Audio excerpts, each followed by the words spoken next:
Que Dieu vous bénisse. Mon nom est Ange Josaphat et nous sommes à l'émission Anakazo. Anakazo signifie contraint, obligé et forcé. La main de Dieu est sur votre vie. Et comme j'ai pour habitude, nous avons une devise. Et la devise, c'est la prière et la méditation de la parole. Le matin, tu dois prier. Le soir, tu dois prier. À midi, tu dois prier. Le matin, tu dois méditer. Le soir, tu dois méditer. À midi également, tu dois également méditer. Nous sommes dans un grand séminaire sur neutraliser les malédictions par la fidélité à Dieu. Et pendant toute cette semaine, aujourd'hui est le dernier jour de la semaine, le dimanche. Et pendant toute cette semaine, nous avons vu que l'Éternel aimerait nous voir dans la fidélité. Et l'Éternel est un Dieu fidèle. Et celui qui veut s'approcher de Dieu, adorer Dieu, doit également avoir en lui un esprit de fidélité. Et sa fidélité doit être constante. Sa fidélité doit être assurée par la hauteur et par la profondeur. Dieu veut que toi et moi, nous soyons fidèles afin qu'il puisse reposer sur nous sa grâce et sa puissance. Dans ce monde, il y a beaucoup d'esprits impurs, beaucoup d'esprits méchants, beaucoup de démons, des esprits mauvais qui ont décidé volontairement de pouvoir neutraliser la vie de beaucoup d'enfants de Dieu. Et beaucoup d'enfants de Dieu ont été neutralisés jusqu'au jour d'aujourd'hui. D'autres même sont même dans le tombeau, d'autres sont malades, d'autres sont couchés sur les lits d'hôpitaux parce que simplement le diable a décidé volontairement de les stopper et de les arrêter. Pourquoi? Parce qu'il ne veut pas voir leurs bénédictions et les voir influencer, impacter les générations et même les nations. Voilà pourquoi Dieu nous fait comprendre que si jamais nous voulons neutraliser les malédictions envoyées par Satan ou même produites par nous-mêmes, il faut que nous soyons fidèles à lui. Parce que la fidélité à l'Éternel viendra nous rassurer. La fidélité sera un peu comme un bouclier. La fidélité sera le manteau qui permettra à la température extérieure de ne pas avoir l'influence sur ta destinée. La fidélité sera comme ce grand bateau dans lequel tu seras afin de t'empêcher de pouvoir couler lorsque tu seras sur les eaux. L'Éternel veut que toi et moi, nous puissions être fidèles à sa parole. Voilà pourquoi nous allons lire ce texte. Luc chapitre 19 verset 17, la Bible dit, il lui dit, c'est bien, bon serviteur, parce que tu as été fidèle en peu de choses, reçois le gouvernement de 10 villes. L'Éternel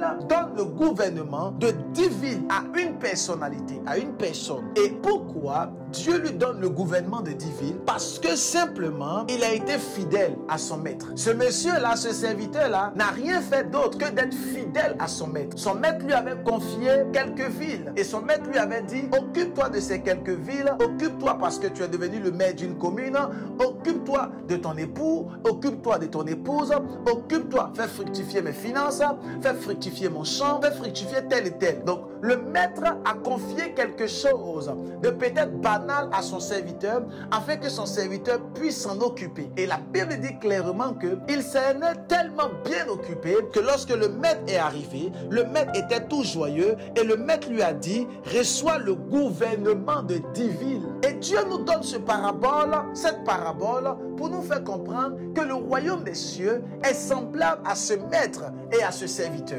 Excellent enfant de Dieu, toute cette semaine, je vous ai fait comprendre que notre fidélité neutralise les malédictions. Notre fidélité bloque, casse, paralyse les malédictions. Et si toi, excellent enfant de Dieu, tu n'apprends pas à être fidèle à Dieu, tu ne peux pas gouverner. L'Éternel veut que tu puisses gouverner, mais si tu n'es pas fidèle, tu ne peux pas gouverner. Le livre de Somme nous dit clairement dans Somme chapitre 2 verset 8, demande-moi les nations pour héritage et les extrémités de la terre pour possession. L'Éternel veut nous donner les nations et même les extrémités de la terre. Dieu veut que tu puisses gouverner. Le problème, c'est ton infidélité à Dieu qui fait en sorte que les malédictions t'empêchent de pouvoir gouverner. Excellent enfant de Dieu. La Bible dit clairement, il a fait de nous des sacrificateurs. Il a fait de nous des rois. Alors un roi ne peut que régner. Un sacrificateur ne peut qu'être assigné à la sacrificature. Mais comment se fait-il que toi et moi, dans la sacrificature, nous sommes zéro dans le gouvernement, dans la royauté, nous sommes également zéro parce que simplement nous ne sommes pas fidèles à Dieu. Notre infidélité nous empêche de gouverner. Regardez ce monsieur, Luc chapitre 19 verset 17, Dieu lui donne le gouvernement de 10 villes. Alors, lorsqu'on te confie même un quartier de 1000 habitants, tu n'arrives même pas à gouverner les 1000 habitants. Lorsqu'on te donne une gestion de 10 fidèles dans l'église, tu n'arrives même pas à gouverner les 10 fidèles. Et c'est toi qui cries à Dieu, Seigneur, donne-moi une église de 1 million de membres. Éternel, donne-moi une église de 100 membres. Donne-moi une église de 1000 membres. Je veux avoir une église comme tel homme de Dieu, comme tel servant de Dieu. Tu ne peux pas avoir cela. Le Seigneur ne te confiera pas, malgré l'onction qui est sur ta vie, parce que simplement, Dieu voit en toi l'infidélité. Lorsque Dieu voit en toi l'infidélité, il ne peut pas te confier des grandes choses, parce qu'il se rend compte que tu n'es pas fidèle et tu n'as pas la fidélité en toi. Ta fidélité vacille. Ta fidélité n'est pas dans le temps. Ta fidélité n'est pas constante. Et l'Éternel aimerait t'élever. Il veut te donner le gouvernement de 10 villes. Mais Dieu voit en toi un homme qui est infidèle. Voilà pourquoi en ce jour du Seigneur, en ce dimanche, j'aimerais t'inviter, excellent enfant de Dieu, quelle que soit ta nature, quel que soit là où tu m'entends et tu me suis, quel que soit ton bord religieux, j'aimerais t'inviter à être fidèle à Jésus-Christ de Nazareth, à être fidèle au roi des rois, à être fidèle dans les petites choses que Dieu te confie. Sois fidèle avec tes enfants. Dieu t'a donné 2 enfants, prends-en soin et sois fidèle avec eux. Dieu t'a donné un ministère, sois fidèle dans ton ministère. Dieu t'a donné un père spirituel qui t'aime et qui prie pour toi. Sois fidèle à ton père spirituel. Dieu t'a donné une église, sois fidèle à l'église. Dieu t'a donné une autorité, sois fidèle à cette autorité.